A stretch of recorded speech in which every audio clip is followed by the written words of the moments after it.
Passons à notre troisième exercice. Donc ici, je note point d'interrogation plus point d'interrogation, flèche, Na2O. Donc dans cet exercice, ce que l'on doit faire, c'est qu'on doit déterminer les réactifs. Alors pour ce faire, on va le faire encore en 4 étapes. Première étape, c'est de noter la formule générale en dessous. Donc nous avons M, donc un métal plus du dioxygène qui donne un oxyde métallique. Très bien. Ensuite, la deuxième étape, c'est de recopier le métal ici. Donc notre métal, c'est bien du sodium. Donc je note sodium, Na, plus du dioxygène. Donc ça, on le note tel quel puisqu'on a affaire à une réaction de combustion. Donc Na plus O2, flèche Na2O. Bon. Maintenant, la troisième étape, c'est quoi? La troisième étape, c'est de vérifier les indices. Eh bien, on n'a pas besoin de vérifier les indices puisque au niveau de notre oxyde métallique, on nous l'a déjà donné avec les indices. Donc, l'étape numéro 3, on peut la sauter. Et pour terminer, nous allons pondérer l'équation suivante. Pour pondérer notre équation, nous allons faire un état des lieux. Donc, on va commencer par noter le nombre d'atomes de chaque sorte. Ici, j'ai un atome de sodium.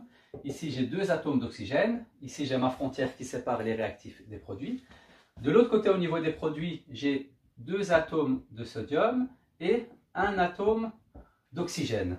Alors, je vais commencer par pondérer les métaux. Donc ici, je vais pondérer les sodiums. Je vois que j'ai un sodium ici. De l'autre côté, j'en ai 2. Donc, je vais mettre un 2 comme coefficient ici pour pondérer mes sodiums. J'en ai donc bien 2 ici et 2 de l'autre côté. Ensuite, on va pondérer les oxygènes.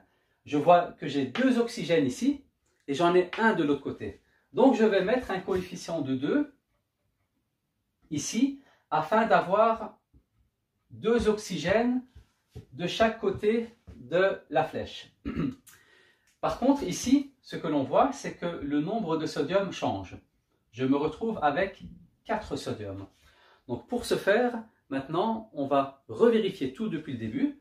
Donc, je vois que j'ai 2 atomes de sodium et de l'autre côté, j'en ai 4.